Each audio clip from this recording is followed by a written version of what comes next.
कहते हैं कि जो कुछ भी घट रहा है वो केवल एक दिन या एक क्षण का परिणाम नहीं है, बल्कि उसके पीछे होती है कई सारी कहानियाँ, कई सारी वजहें, कई सारे लोग और कुछ लोगों की सनक।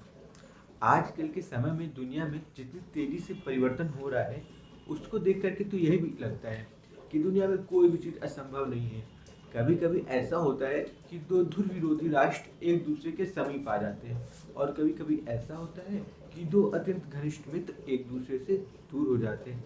मित्र अर्थात राष्ट्र। दरअसल हम लोग बात कर रहे हैं एक ऐसे व्यक्ति की जो कभी शांति का नोबेल पुरस्कार प्राप्त करने की कोशिश करने में जुटा हुआ था, लेकिन उसको शांति का नोबेल पुरस्कार मिला नहीं।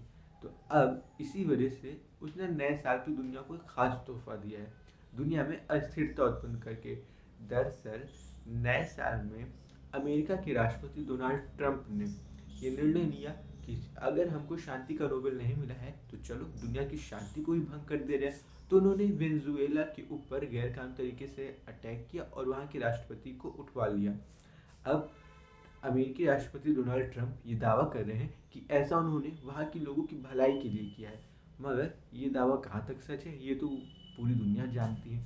दरअसल वेनेजुएला में पूरी दुनिया का सबसे ज़्यादा तेल भंडार पाया जाता है।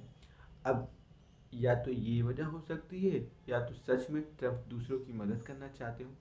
इसके साथ ही जो देश ट्रंप का हमेशा सहयोग किया करते थे, यानी कि यूरोपीय यूनियन और कुछ ऐसे ही देश, वो भी ट्रंप के इस निर्णय के खिलाफ हो गए हैं। और ट्रंप भी पीछे नहीं हट रहे हैं। उन्होंने एक नाटो देश के ऊपर भी ऐसा ही कुछ दावा पेश किया है। दरअसल डेनमार्क के पास जो ग्रीनलैंड है, ट्रंप ने उसके ऊपर दावा किया है कि वो उसको ले लेंगे, चाहे डेनमार्क इसको अपनी खुशी से दे, नहीं तो वो ज़बरदस्ती उसको हासिल कर ही लेंगे। दरअसल ट्रंप के अंदर है इनसिक्योरिटी, वो भी किससे? रूस, चीन और भारत। ट्रंप को ऐसा लगता है कि आने वाले समय में ये देश अमेरिका की वर्चस्व को कम कर सकते हैं। तो अमेरिका की जो ओजी बॉस वाली इमेज है पूरी दुनिया में, वो धीरे धीरे घटती जा रही है। और ट्रंप को लगता है कि अगर वो दूसरों को डरा धमका करके उनकी चीज़ों पर नियंत्रण प्राप्त कर लेंगे तो लोग उनके वर्चस्व के नीचे ही रहेंगे। इस फैसले के बाद ट्रंप ने अपने देश अमेरिका को 66 अंतर्राष्ट्रीय संस्थाओं से बाहर कर लिया है।